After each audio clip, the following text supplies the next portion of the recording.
बच्चों, आज हम लोग क्लास 10th के चैप्टर 6 जिसका नाम है जैव प्रक्रम से परीक्षा में आने वाले इम्पोर्टेंट ऑब्जेक्टिव क्वेश्चंस के बारे में अध्ययन करेंगे। तो शुरू करते हैं क्वेश्चन नंबर 1 से। सबसे पहले आपके सामने जो प्रश्न है उसमें लिखा हुआ है कि मनुष्य में वृक्क एक तंत्र है, एक तंत्र का भाग है जो संबंधित है। यानी कि आपसे प्रश्न पूछ रहा है कि मनुष्य में वृक्क वृक्क यानी कि किडनी किस तंत्र से संबंधित है। क्या यह परिवहन तंत्र से संबंधित है? नहीं, ये परिवहन तंत्र से संबंधित नहीं है। क्या ये उत्सर्जन तंत्र से संबंधित है? जी हाँ, बिल्कुल। ये वृक्क जो है ये बिल्कुल उत्सर्जन तंत्र से संबंधित है, जो मनुष्य के शरीर के विकार पदार्थों को, विशेष करके नाइट्रोजन युक्त विकार पदार्थों को शरीर से बाहर निकालने का कार्य करता है। तो इस प्रश्न का जो सही उत्तर होगा वो हो जाएगा उत्सर्जन। इसके बाद हम लोग दूसरा प्रश्न देखेंगे।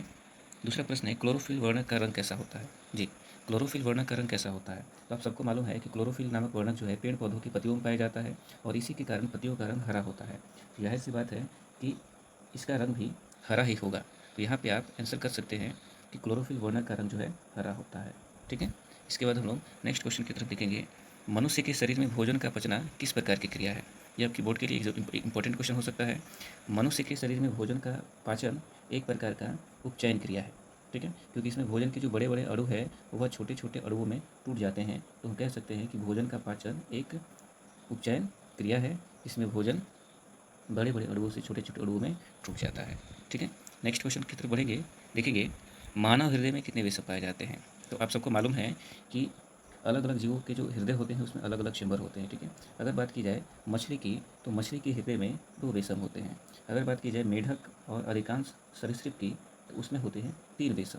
और अगर बात की जाए मगरमच्छ, पक्षी और मनुष्य की यानी कि स्तनधारी की, तो इन सब के हृदय में 4 रेशम होते हैं। तो यहाँ इस प्रश्न का जवाब हो जाएगा 4 रेशम, क्योंकि आपसे मनुष्य पूछा जा रहा है और मनुष्य भी क्या है, एक प्रकार का स्तनधारी है। तो स्तनधारियों में चूंकि 4 रेशम होते हैं तथा मनुष्य के हृदय में भी 4 रेशम होंगे।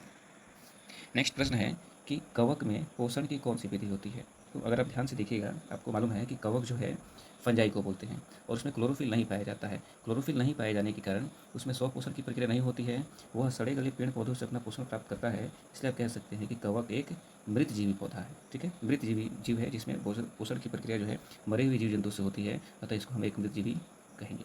ठीक है। अगला है कि रक्त क्या है। रक्त क्या है? आपको मालूम है कि रक्त एक प्रकार का तरल संयोजी ऊतक है। तो इसका आंसर हो जाएगा ऊतक, क्योंकि रक्त क्या है, एक प्रकार का तरल संयोजी ऊतक है। यह कोशिकाओं का समूह है जो कि मिल करके ऊतक का निर्माण करता है। अगला प्रश्न है निम्नलिखित में से कौन उत्सर्जी अंग है। निम्नलिखित में से कौन उत्सर्जी अंग है? तो अगर आप ध्यान से देखिएगा उत्सर्जी अंग उसे कहते हैं जो हमारे शरीर से बेकार पदार्थों को बाहर निकालने का काम करते हैं। तो अगर आप ध्यान से देखिएगा तो वृक्क जो है, वृक्क जिसको कि हम किडनी के नाम से भी जानते हैं, यह हमारे शरीर से बेकार पदार्थों को बाहर निकालने का काम करता है। इसलिए किडनी इस प्रश्न का उत्तर हो जाएगा। ठीक है। अगला प्रश्न है कि अगला प्रश्न है कि मत्स्य का मुख्य श्वसन अंग क्या है। यानी कि मछली का, मत्स्य का मतलब होता है मछली, मछली का मुख्य श्वसन अंग क्या है, अर्थात मछलियाँ किससे सांस लेती है। क्या मछलियाँ ट्रैकिया से सांस लेती हैं? क्या मछलियाँ फेफड़े से सांस लेती है? क्या मछलियाँ गिल से सांस लेती है? कि मछलियाँ जो है नाक से सांस लेती है? तो आप सबको मालूम है कि मछलियाँ पानी में रहती हैं और इन्हें श्वसन के लिए इनके पास गिल्स पाए जाते हैं, इसलिए इस प्रश्न का सही उत्तर हो जाएगा गिल्स। अगले प्रश्न की तरफ बढ़ते हैं। देखते हैं पौधों में गैसों के निष्कासन के लिए किस क्रिया का उपयोग होता है।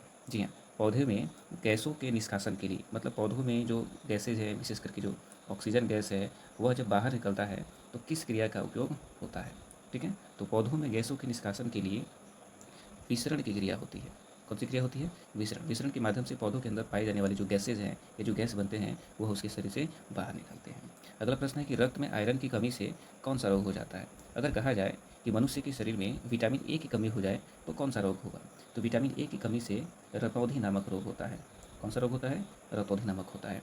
इसी तरीके से विटामिन बी की कमी से बेरी बेरी नामक रोग होता है। कौन सा रोग होता है? बेरी बेरी नामक। लेकिन अगर मनुष्य के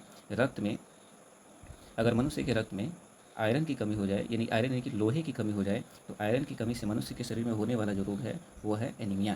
तो इस प्रश्न का सही उत्तर हो जाएगा एनीमिया। अगला प्रश्न की तरफ पढ़ते हैं। देखते हैं अगला प्रश्न कहता है कि स्वपोषी पोषण के लिए आवश्यक है। स्वपोषी पोषण का मतलब क्या होता है? पोषण की वह प्रक्रिया जिसमें जीव जंतु अपना भोजन स्वयं अपने शरीर में बनाते हैं, तो वह स्वपोषी कहलाता है। अगर आप ध्यान से देखिएगा तो स्वपोषी पोषण जो है मुख्य रूप से हरे पेड़ पौधों में होता है, क्योंकि उनमें क्लोरोफिल पाया जाता है ना। और स्वपोषी पोषण के लिए पेड़ पौधे प्रकाश संश्लेषण की क्रिया करते हैं, जिसमें उन्हें कार्बन डाइऑक्साइड और जल की आवश्यकता होती है। साथ ही साथ यह क्रिया सूर्य के प्रकाश की उपस्थिति में होती है। इसलिए इस प्रश्न का जो राइट आंसर होगा वो है उपरोक्त सभी। क्योंकि प्रकाश संश्लेषण के माध्यम से ही हरे पेड़ पौधे या जितने भी स्वपोषी पौधे अपना भोजन बनाते हैं, इसलिए उसमें क्लोरोफिल, कार्बन डाइऑक्साइड, जल और सूर्य प्रकाश सबकी आवश्यकता होती है। इसलिए इस प्रश्न का जो सही उत्तर है वो हो जाएगा उपरोक्त